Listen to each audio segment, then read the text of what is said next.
Hey everyone. Um, Now, I want to thank you, everyone, on my YouTube channel for how you've followed me and how you've basically made me happy that I'm doing something right with my the way I present the Christian message. Now, of course, I present it. I don't do street preaching, but for those of you that have followed that street preaching, forget that. Scrap that out of your head. This is brand new. It's called Street Performance, but Street Theatre, where I do improvisational monologues. So I'd like to do a monologue for you all. Now, like I just said, I don't do open air preaching anymore. So I'm not a guy, some silly Bible and bashing you over the head and all that malarkey. I'm just here to give good news and to share my faith in a creative way through theatre. So here again is another monologue for you live. And if you want, you can comment down below and tell me if there's any subjects you can throw at me. I'm going to do one on singleness versus marriage right now. If there's a subject you want me to cover in a monologue, that's my company. I'm going to eventually build up a theatre company, and it'll just be improvisational. No scripts, no nothing, just purely improvised, as that's what I want to specialise in and get qualified to do. So I get so annoyed with the constant bombardment of messages about marriage from TV programs to films and Hollywood saying how fantastic a life it is to be married. I used to believe in that Hollywood dream of that stuff, you know, me standing in the church waiting for my bride dressed all in white. It's like that song, isn't it? Here comes the bride, all dressed in white, rolling down the aisle as we give ourselves the everlasting vows. Well, that might be for some people, but it's not for me. See, I can hardly tell. I never think nowadays that I'm wired or in any shape or form to even consider this thing called marriage. In fact, there was a time in my Christian life I wrestled with it because the church said it's better to be married. Or God has, or the phrase was thrown around, God has a partner for you. And I didn't even know what that meant. I thought that was in the good book, and it isn't. See, as I've matured in my faith, I came to realize, do you know what? Rather be single. That's where I am at 35, but that's not always been the story or the scenario. There was a lot of times I put this thing called marriage on a pedestal. See, I put this thing called marriage where this message of society told me, hey, you'd be better off if you was in a relationship. Why don't you have a girlfriend? Why don't you just pursue that? And even recently I tried to pursue it. And the more I try to pursue it, I think it's just not for me. But why, may you ask, is that? Why is that the case? Well, the simple reason is it's just not what Jesus has for me. And I'm okay with that. I don't even mind that. I'd rather be happy this way than try to pursue something and be miserable for the rest of my life. What's the point pursuing something when you're not even called to do that? But this message is so countercultural. Lots of people think, well, if I'm single, how can I truly be happy? Well, yeah, how can you truly be happy? I asked the question. I asked that question, how can you truly be content? The answer is, I have someone in my life. So am I truly single? Well, by the ways of the standards of the world, yes, I'm single. but I have a relationship. Oh no, this is by no means a human relationship. Of It's course, 80 this hours. isn't. But this relationship transcends human relationships. It brings me far better, deeper satisfaction than any woman. Oh, yes. I know what it's. I almost felt I knew what it was like to connect with a woman through sex, but it wasn't real.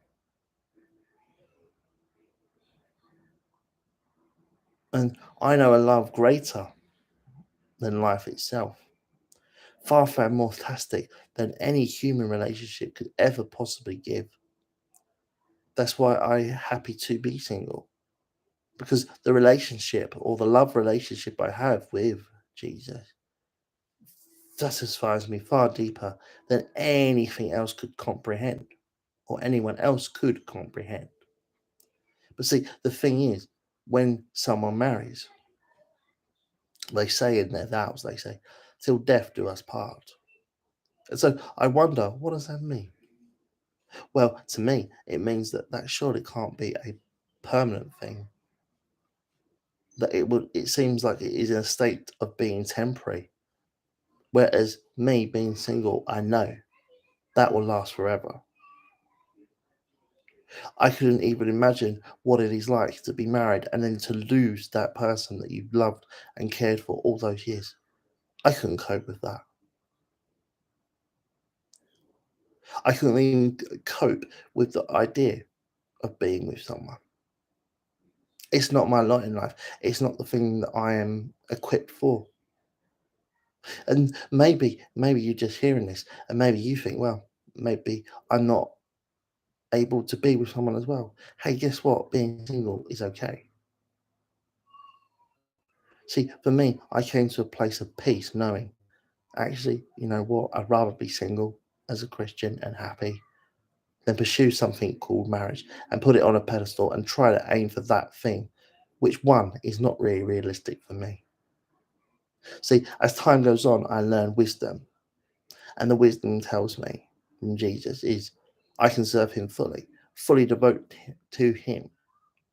Not because I think it's wrong to be married and devote yourself to your partner. No. By that person the who has a marriage and a partner, a relationship with another human being, they have to look after that person and care for that person. And so the attention is divided between them and Jesus. Where, and please hear me out, by no means am I being a judgmental Christian here. I'm not saying that marriage by any stretch is something that is, well, bad. But so often I see and I hear that people feel it's wrong for them to be single. Well, here I am to tell you, it's never wrong to be single. And in fact, it's not even selfish. It's just that some are equipped to be married, and others of us are equipped for singleness.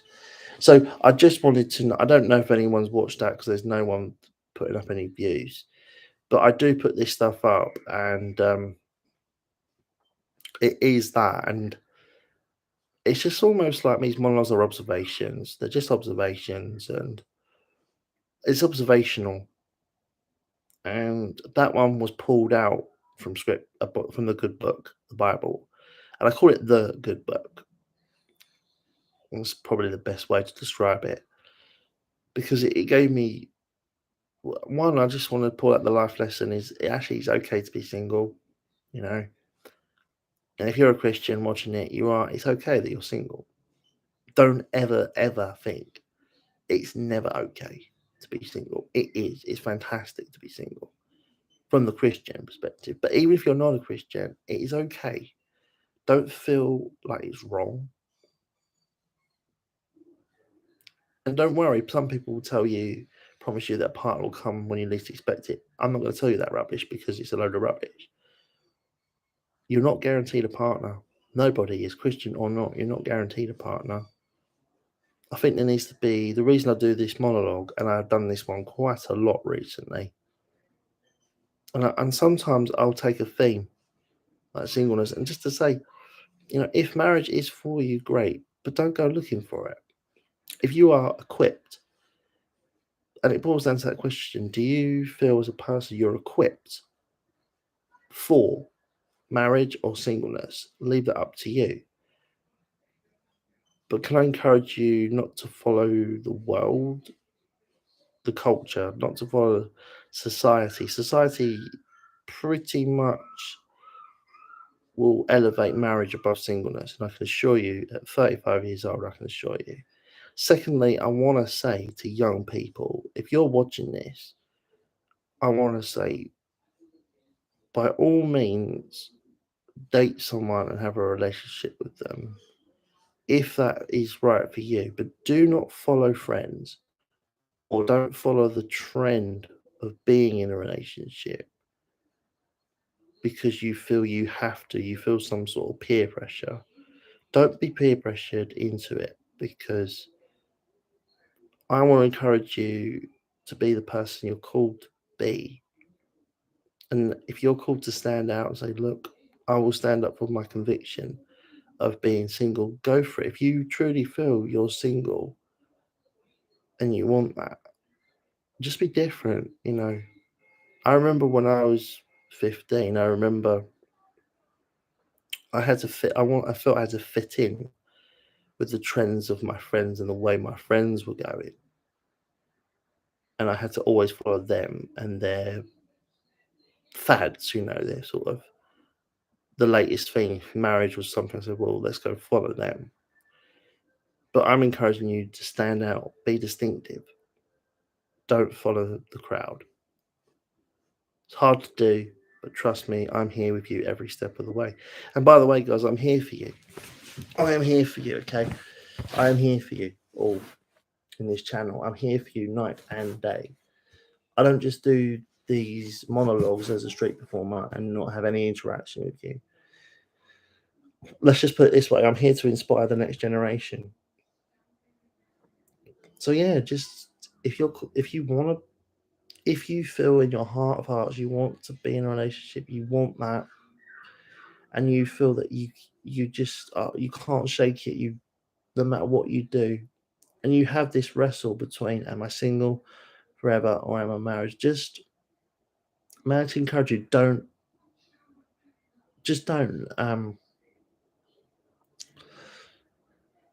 think too much on that. Just let life lead you where it needs to lead you. Because if you're not a Christian, you haven't got Jesus in your life, you ain't got nobody. But actually, because this is a Christian monologue, I hope that will help you see a hope. The hope Jesus gives you is he is greater than any other human relationship ever, anyway. And you can have him in your life if you so choose. If you so choose to have him today, I'm not going to pressure you. I'm not going to try and make you believe in him. But just know that this monologue was for you as well. It's not just for a Christian. In fact, I would go to say that my street performance and the theatre, the stuff I do on the streets, isn't for Christians. It isn't. I mean, I did one on mental health, and that was touched that person, that spoke into that person's life. And so this is inspiring people, and that's great. I just want to share my faith in a creative way. And I just hope and pray that this has somehow given you a taste of what I do. And I hope that's spoken into your life because there is someone that's needed to listen to this message. And I know that someone will. And someone might not, you might have not been on my live yet. This is my first live. But I will endeavour to do what I do on the streets and record it again, like I did my open air preach, which I don't do it that way anymore. I do it through monologues, improvised monologues, street performance. So until next time, this is Matthew, and this is my street performance, or whatever I'm going to call it. And also, could you give me a name for this as well? Thank you, guys. Take care, and I'll see you again soon.